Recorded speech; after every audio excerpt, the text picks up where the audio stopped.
Welcome back, everybody, to the Isosessions of This Is My Bourbon podcast. I'm your host, Perry, and on this edition, we are welcoming back into, you know what? You've not been on a regular episode before, so just kind of, I would say, the This Is My Bourbon podcast canon, because you have been on a live stream before. I've been on your live stream as well, but this is Jason from the Mash and Drum. Buddy, how you doing? I am doing well. How you doing, Perry? Thanks for having me on. This is awesome. Best thing to do during the lockdown, I guess. It's so hard for me to not check in on people. Yeah. Like, I just want to, go, is everything okay? Y'all doing all right? Do you need anything? Like, just want to chat for a little bit. And, that's why this was just the perfect opportunity to do that. So. No, yeah, absolutely. I appreciate it. It's always a pleasure talking to you. So. Oh yeah, the feeling is very, very mutual for sure. So I got to ask you, because we were talking about it slightly before we started recording, but what have you been drinking recently? What have I been drinking? So I've been diving into a bunch of different things that I haven't been able to get to, since this whole lockdown. Sure. Even beyond bourbon, trying different scotches that I've put on hold, some Irish whiskeys. But in the bourbon world, one that I have poured here, 1792 12 year. Which I got from one of my amazing patrons, which was so awesome. They found me a bottle. I got a sample of it, and I thought it was really good. I was like, I don't know if I'll ever see this bottle. So I was lucky enough to have them find me one. So I've been sipping that. I've been sipping some Dusties lately. Figure it's the best time to get into some of those. So some Old Turkeys, I had a Beam from 1976 I've been waiting to get into. That was phenomenal. And just some everyday sippers as well. I've been working with some blends. I mean, what a better time to just mess with some blends,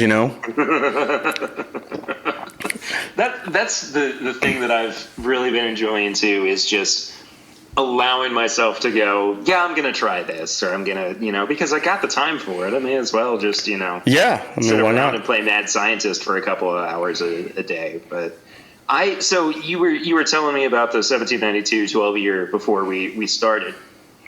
And so I said, well, I'll grab my bottle as well. This was the last bottle that I bought in 2019. Wow. And as you can tell, it's been loved on significantly. Been hitting that hard. Yeah. We reviewed it back in January or February. I can't remember for sure. But it is such a different beast of a 1792 product. Absolutely. I couldn't agree more. So mine, as you can see, my level is pretty fresh. Yours is like the exact opposite. Exact opposite. So. I literally have there were 2 or 3 pours from this. I was surprised at 2 things with this. One, how sweet, but also how much oak I was getting on the nose. Yes. For a 1792, usually you get that high rye. You get some sweetness, but usually that high rye mash bill really comes through. But that 12 years really made an influence on it.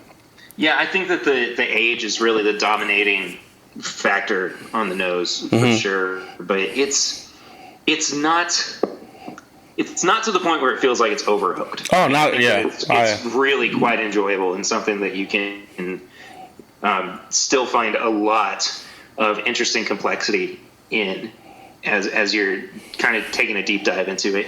But it does just hit you with like that. And I'm stealing a phrase from the Grease, but that grapey oak bomb. Oh yeah, I could see that. You kind of get with really oaky bourbons. And I you know what? I'm going to use an old phrase. I'd make a candle out of this nose. You get what was that? A what? I'd make a candle out of this. A candle, yeah. So interesting grape. I got when I first. I mean, again, my bottle's pretty fresh open, and when I first opened it, it smelled like orange creamsicle to me. Oh, I can totally pick that up too. Yeah, that is definitely still present on my end for sure. Yeah, orange creamsicle with definitely some nice spice to it, but that oak presence on it just really balances it out nice. Yeah, I was about to say that the baking spices are fairly evident too. Mm-hmm. And what's interesting about this is that there's not anything that's kind of poking its head out like really, really strongly, other than the oak. Everything else seems to be really kind of finely tuned to the craft of this product. So it's nice to find something different. Yeah, and if you can find this, I mean, for $50 is supposed to be the MSRP for this. The only downside, it is very difficult to find. But for a 12-year bourbon in today's market of $50, I mean, how is that not a steal? You know. And I got really lucky with this. I followed one of our local stores on Instagram and had notifications set up, and it popped up with a 1792 12-year. And I immediately left the house and ran over there. And there was a guy who had beaten me to the store by probably like a minute. And he was very clearly holding a bag that had a 1792 bottle in it. And I was like, oh, did you get the last one? And he goes, actually, I got the first one. And they only had 3 bottles. Oh, okay. So I got the second of the 3, but walked away a very happy camper. Lucky guy. Actually, on New Year's Eve. So when I say it was my last bottle purchase of 2019, I'm very, very serious. Yeah, it doesn't really get any more last bottle of the year than that. No, it was super, super last year. Yeah. But I didn't talk about the palate. I don't even remember what the review kind of encompassed when we were doing the actual review of it, but this palate is like Cinnamon Toast Crunch heaven. It's so like sugary cereal, just in a glass. Yeah, there's a lot of sugary sweetness. I totally agree with you. My favorite thing about, and 1792 was a brand that, I don't know about you, but 1792 has only been a brand in the last maybe 5 or 6 months I've been appreciating more. I think as my palate has really enjoyed the higher rye mash bill, and we all know Barton does have a high rye mash bill. Yeah. I've gone to 1792 more lately, the small batch, even the bottled and bond, which is one of my go-tos, and if you could find them, I mean they have such a good balance of sweet and spice if you like that, but the 12-year to me, you're right up front. It's so sugary sweet. It's got great balance. The only hiccup I would give it is I think the finish can be a little bit drying with all that oak presence. Interestingly enough, I kind of am experiencing more of a just a quick finish on my end. I don't think that it really produces a whole lot in terms of just experience in general. I am kind of picking up the dryness, I would say, but if anything is lingering, it's the sugariness and it's the citrus that we were talking about. Yeah, ton of citrus. So here's my thing with 1792. We have always kind of talked about how it's a bit of a dark horse, but it still has some really good products in its lineup. Yeah. Right? I mean, we were talking about this from episode 4 or 5 of the show. I mean, 2.5 years ago, we were still talking about it. Yeah. And I don't feel as strongly about their lineup now.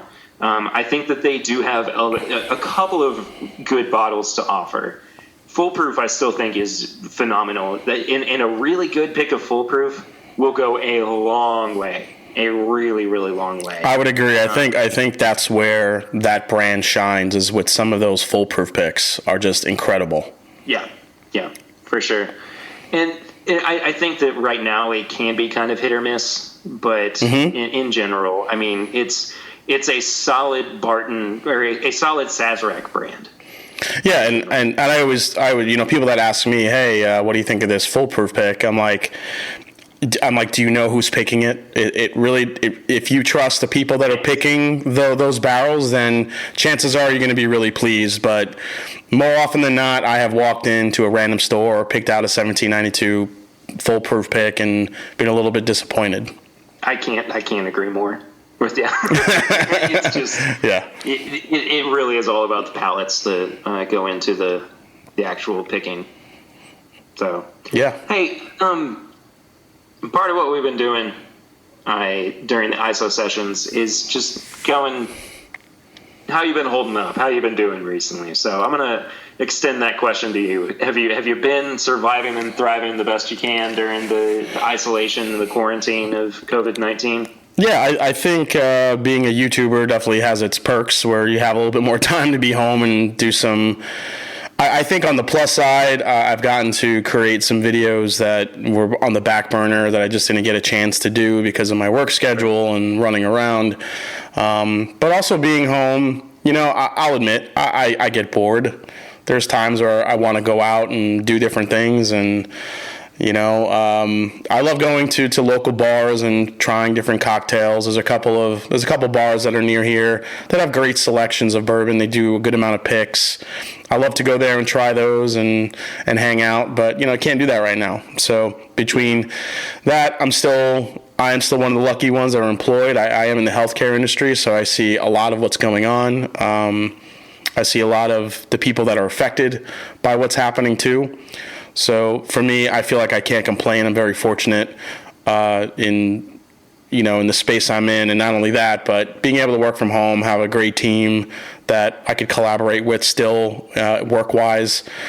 But I think mainly for me, it's trying to just, wait it out, do what I can to stay healthy, and if there's anyone I could help, that's what I'm going to do. And we were talking before we started recording.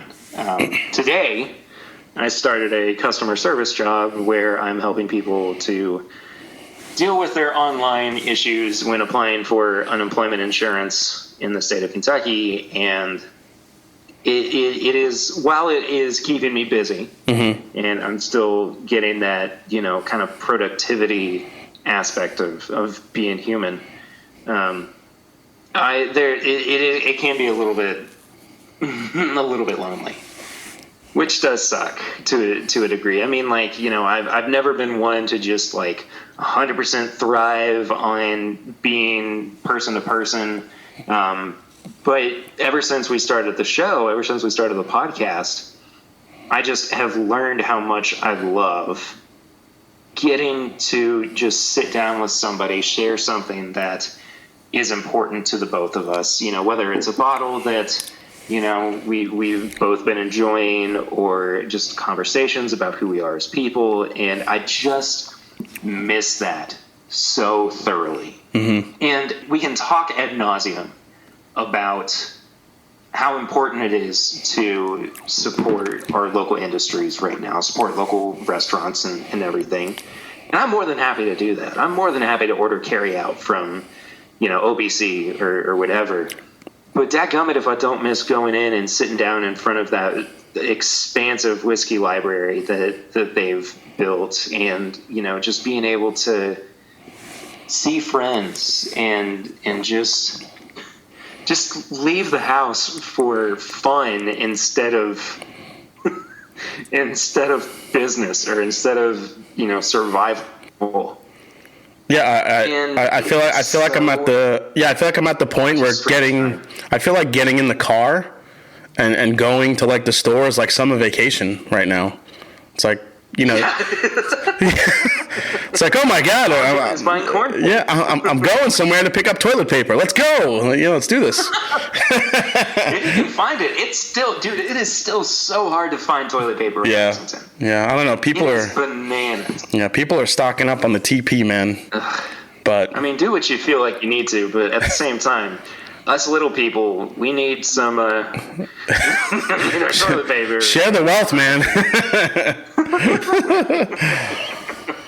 But yeah, I mean, I like that you're being proactive and productive in terms of content, though, because that's kind of how I've felt too. It's like, well, I kind of have to make something Yeah. at this point. And it's one of the few ways that I can stay somewhat sane. Yeah, it keeps me busy. I get to kind of sketch out what I want to do, what bottles I have that I haven't done, some blind tastings I have that I haven't done. I just did a couple of videos that were on my back burner for a while.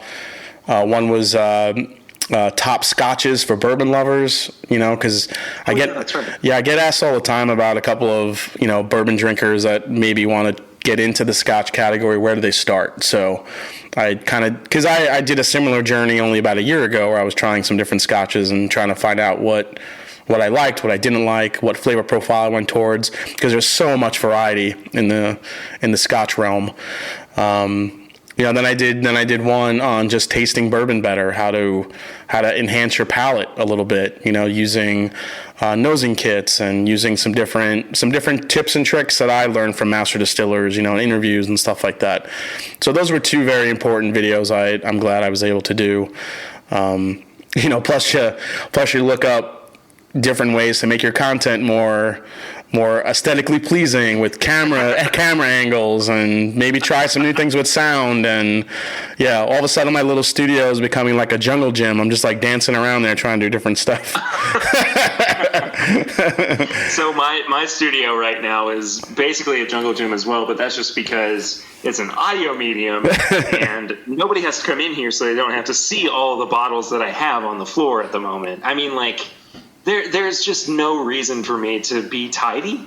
It feels like in here, like I'm not even treating it like a sanity thing. Yeah. Like, I'm just going, that's fine. Like, cause nobody's coming in and sitting down with me. So, I mean, I've got so much whiskey on the floor right now, dude. It's ridiculous. Like, I mean, just about anything that I could think of to pull out. I mean, Russell's single barrel picks, Little Book 3, Blackened is out here, Nika from the Barrel, like nice. And like the cabinet's not even empty. Like there's still so much stuff that's in there. And well, that brings up a cool question for you, because now you're in Kentucky, you're in Lexington, and now with everyone being able to order from distilleries, have you done that yet? I have not done that yet, and honestly, I haven't even really looked into what I could order. But you know what, Jason? Let's do this live on air. That might be opening a big black hole for you. It could be real bad. But it also could be, the best thing to ever come into my life. Yeah, I'm just going to the Wild Turkey website. Okay, yeah, good choice. Okay. I don't even know if like these websites have it set up just yet. So I'll just try to see what I can do with a bottle of Turkey 101. Okay. Does it say order here? Say that again. I'm sorry. Does it say order here anywhere? No, all it says is where to find. Oh, interesting. So I wonder if they haven't even rolled out the. Oh, well, maybe I could try the Turkey store. Maybe that would help me. Oh, okay. Okay. Oh, yeah.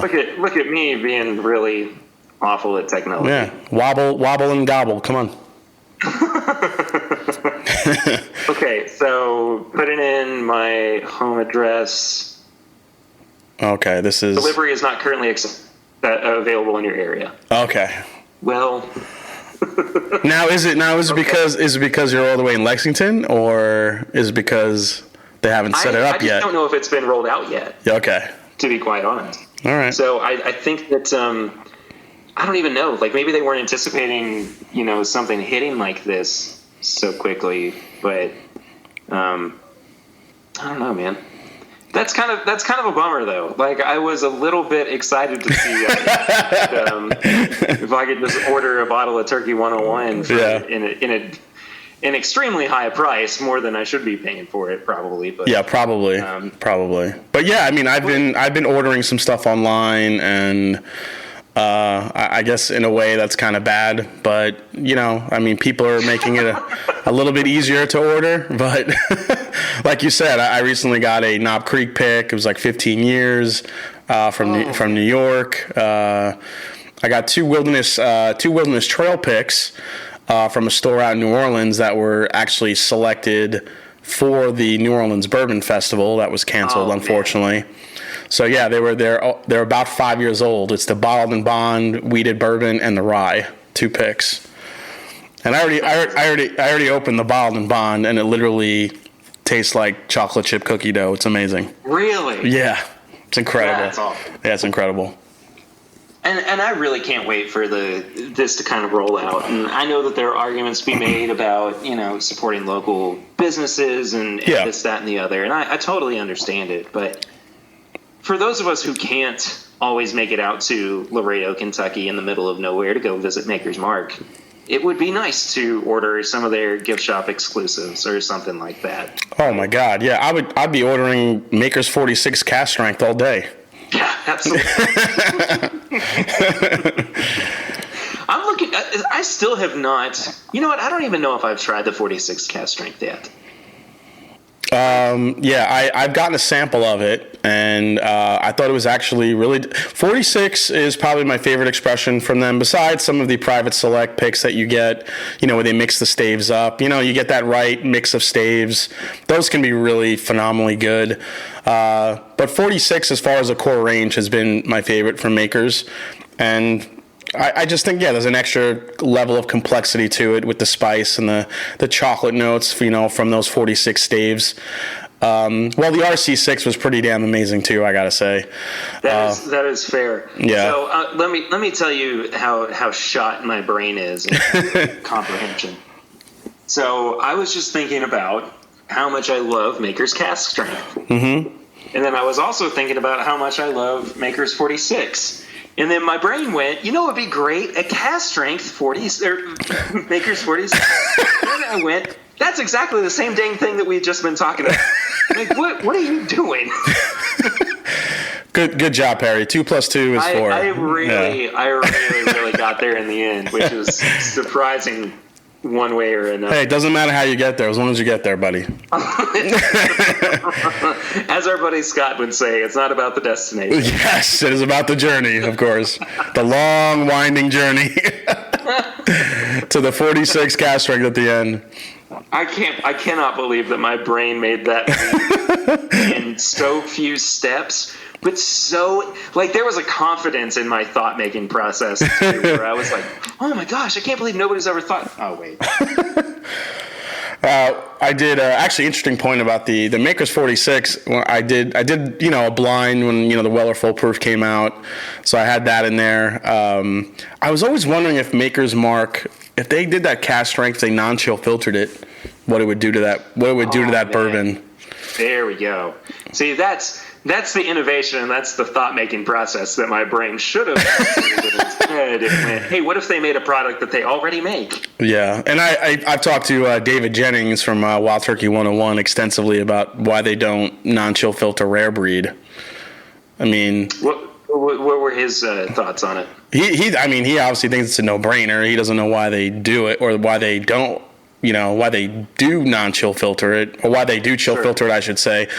I don't know. I don't know if it's an aesthetic thing. I don't know if it's a cost process thing. I'm not sure. I mean, Russell's Reserve single barrel is non-chill filtered. It makes a huge difference in that whiskey, especially when you compare it to the 10-year and any of the other expressions. I mean, 101 is always amazing, but I mean, God, rare breed, non-chill filtered. My goodness. Don't knock that 10-year Russells, though. Oh, no. I like the 10-year Russells, but when you put it next to the single barrel just has another level of viscosity to it. Yeah, no, I totally agree. Yeah. I totally agree with you. But I had a point that I was going to make, and I lost it. Don't know what happened there. Apparently, my brain has decided to just totally crap out in as many ways as possible. Is your brain practicing social distancing from your head? Yeah. If it was a snake, it would have bit me. That make sense? That old chestnut. Not even appropriate for the current situation and what we're trying to experience together. So anything that you've tried that's really kind of surprised you? Like, since you've been staying at home, it's like, oh, you finally got to this bottle. You're like, oh shit, this is really good. You know what's funny? I don't save a lot of bottles. Like, most everything that I have either gets opened or, gets shared around. Mm-hmm. So I don't spend a lot of time holding on to bottles. And I mean, I'm not opposed to it by any means. But I'm pretty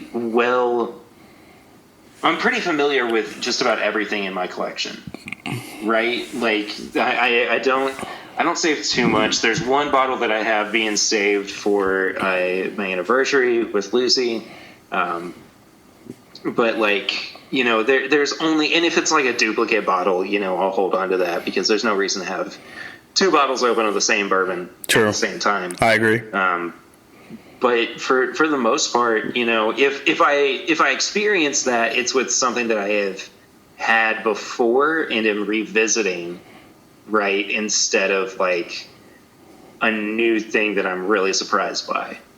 Does that make sense? No, absolutely. Yeah. Yeah. So I have had little moments with that, but nothing has really blown me away that I wasn't already fairly aware of, I would say. That being said, though, I had just a 2-ounce pour of Eagle Rare yesterday. Mm-hmm. Just straight off the shelf, not a single barrel pick, not anything.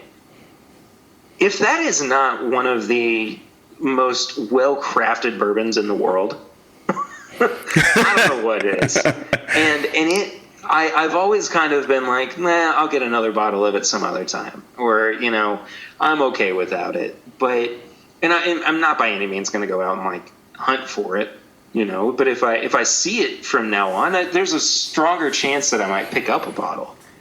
So it has kind of, all right, so maybe I have been a little bit more blown away by some things since we've been quarantined. I don't know, Jason. This is what you've done to me now. I'm questioning everything. You're questioning everything. That's right. No, but I could see Eagle Rare doing that. It's one of those bourbons that maybe you take for granted a little bit because it's always, I mean, for most people, not everyone, it's always there on the shelf. Usually, yeah. It's an amazing price for what it is. 10 years old. I mean, it's got such great balance, such good sweetness. It's got that typical Buffalo Trace, that sweetness, such good oak balance from the 10 years, but not overly done at all. It just provides a really. Now, it's interesting you brought up picks because I was saying for months that I could not find any Buffalo Trace Eagle Rare picks.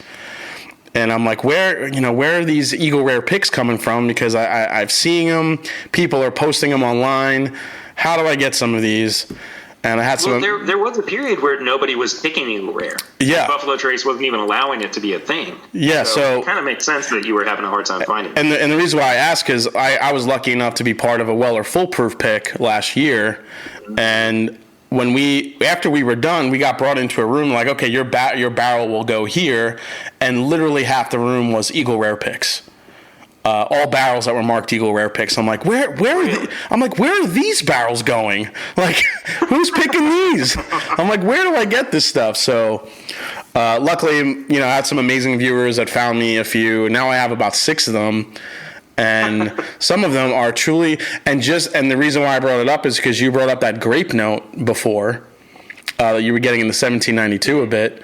And some of these Eagle Rare picks have this intense grape soda, oak sweet profile that's just delicious, and I can't get enough of a couple of them. So, I would say my experience with Eagle Rare store picks are fairly limited. And I mean, when I really started getting into everything with the show and becoming a bourbon drinker and whatnot. Yeah.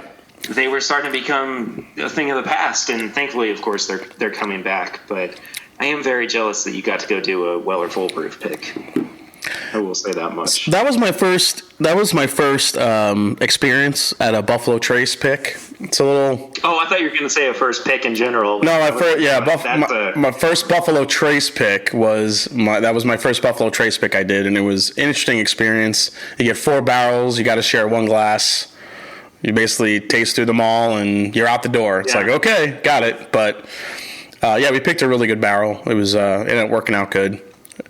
So yeah, I definitely would not want to take away that experience. That was amazing. Doing an experience like that, the tour, everything they do for your Buffalo Trace, it's awesome.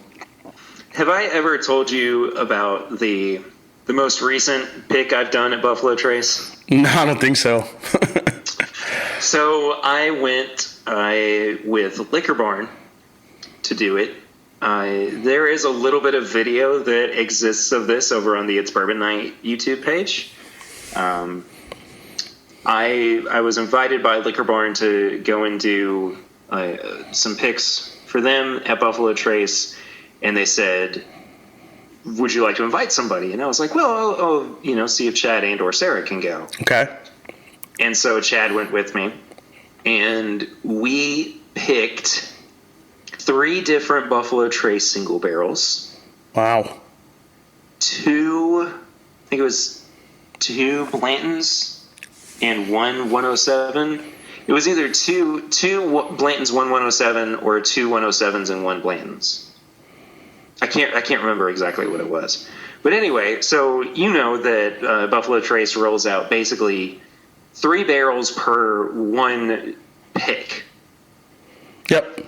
And so that meant that we tried 18 different. I was just gonna say you did that all in the same day. All in the same hour and a half period. So what bourbon god did you pay off for that? Don't know. But I think I still am hungover from it.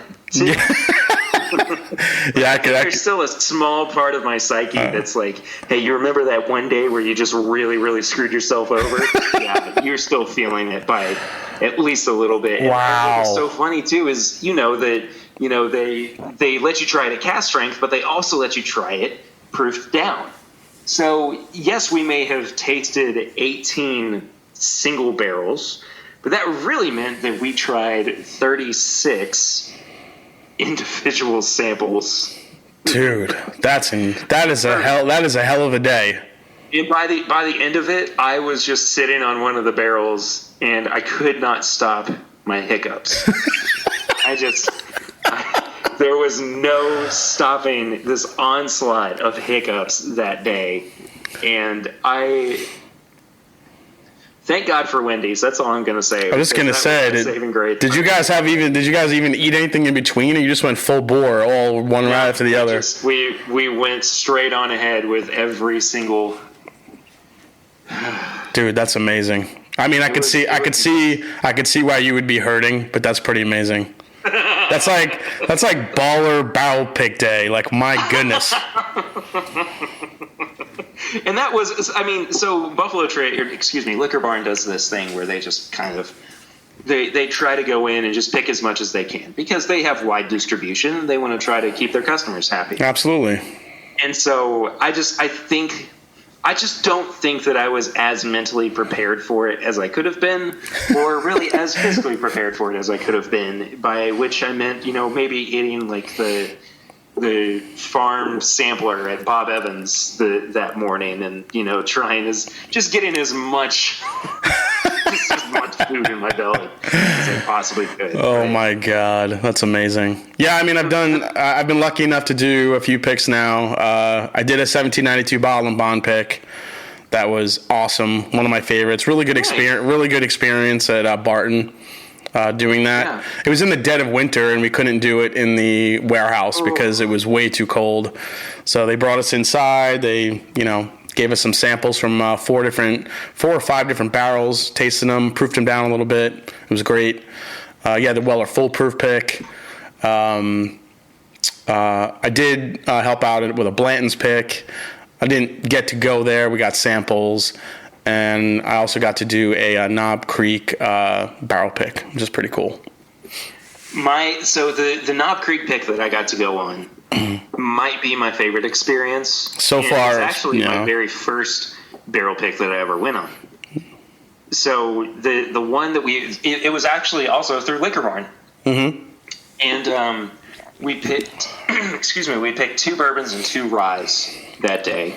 It was in like April of 2017, 2018. I can't remember for sure. I think it might have been 2018. But anyway, the first bourbon that we picked came out of the barrel at 14 years old in like 121 proof. Oh God. So they only added like a gallon of water to that one. And so it was the closest to, even in the bottle, the closest to a barrel strength Knob Creek pick that I had ever had. Now we're talking. And now we're talking. it was glorious. I mean, I wish that I had bought a case of it when it had actually come out. Yeah. But it was so, even still, and I've had a bunch of Knob Creek picks by this point, but even still, that is like my favorite Knob Creek pick that I've ever had. And it wasn't just because I was on it, but because it was so true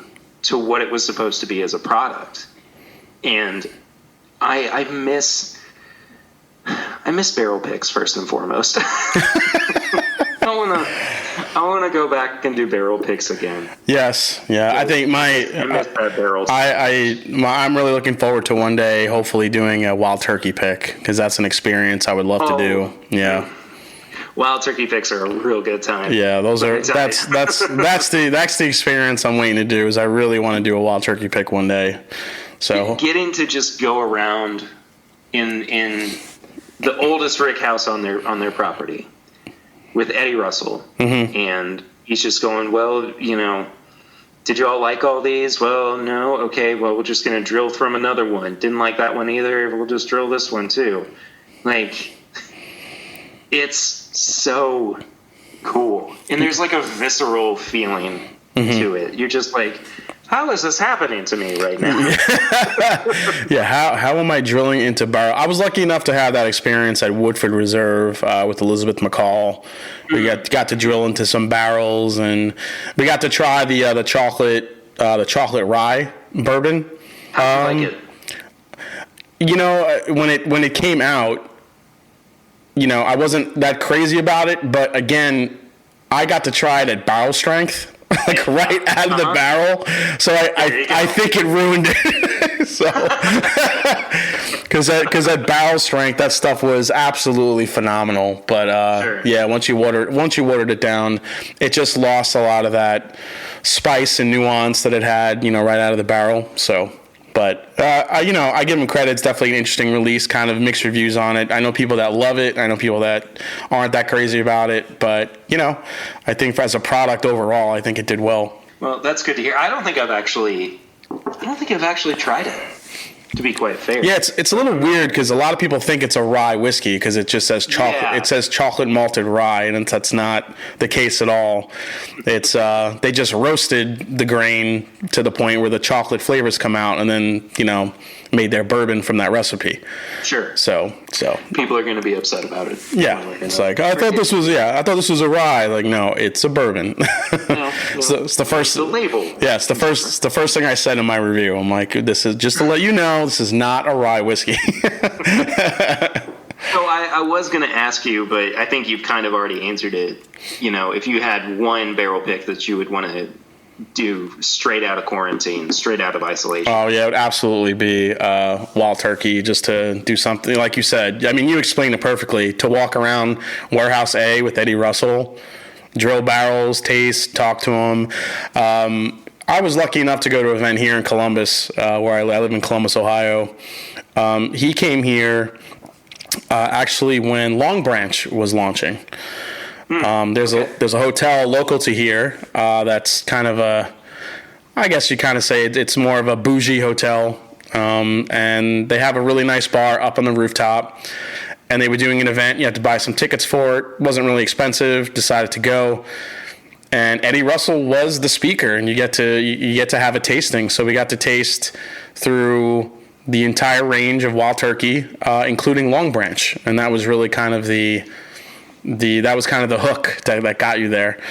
And I could literally just sit here and listen to him talk for hours.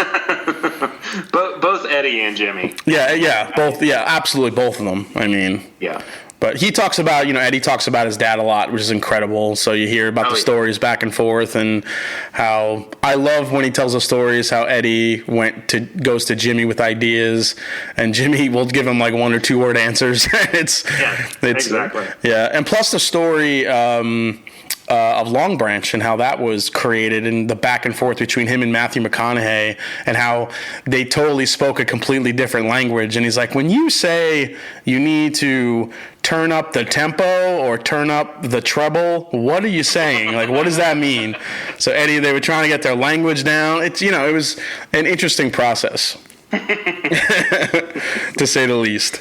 I mean, it's the difference between, bourbon drinkers and bourbon connoisseurs, I guess. Well, I mean, you have the master. I hate even saying that phrase out loud. That makes me sound. Well, I mean, you have the. Well, really, you got to look at it as a bourbon sipper or a bourbon drinker, and then a master distiller, which has probably a language all its own. That is very fair. Yeah. That is very fair. Yeah. Yeah.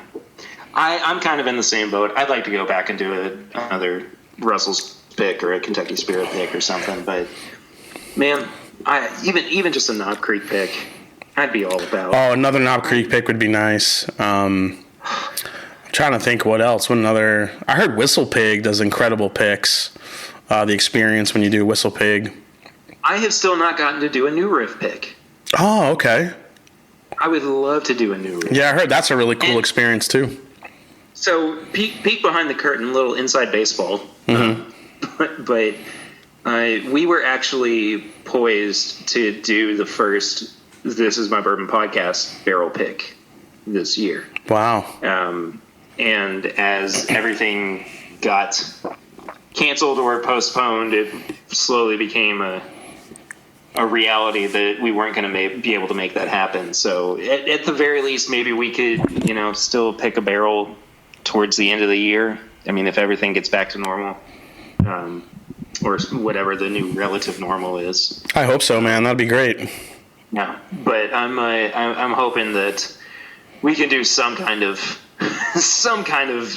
barrel release for the show, because people have actually been asking us about it too, and I've just been like, we're waiting for the right opportunity, and we had something lined up this year to where it was going to happen, and I'm bummed that it didn't work out, but we'll get there. I was going to say you'll get there. You'll get there soon enough. And some of those new riff picks are phenomenal. So. Oh, for sure. Yeah, for sure.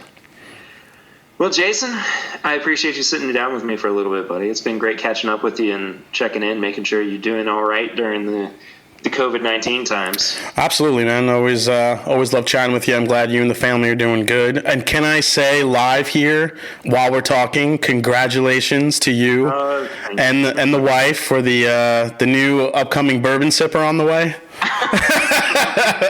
Yeah, we got a little baby bear. So I'm really excited. Thank you so much. I appreciate that. Yeah, that's awesome, man. That's amazing. So as of recording this, we are less than 24 hours away from finding out what it's going to be. Oh my God. So it could be. We'll know if it's a pear bear or a Share bear? Care bear? I don't know. But either way, man, that's amazing. I'm happy for you guys. That's gonna be awesome. Thank you, man. I really appreciate it. Hey, people may know you from your YouTube channel, but where can they find you on social media, and where can they go check out your YouTube content? Head to YouTube, type in The Mash and Drum, and you'll find my channel there. Definitely subscribe, hit the like button. I have some really cool content coming out recently and stuff that's upcoming. I recently went over 10,000 subscribers, so that was kind of a big milestone. Yeah, dude, congratulations on that. That's thanks. incredible. Yeah, it was completely crazy how fast it's grown. So happy. Such great support I've gotten from the viewers. Also, check me out on Instagram at The Mash and Drum with underscores in between all that.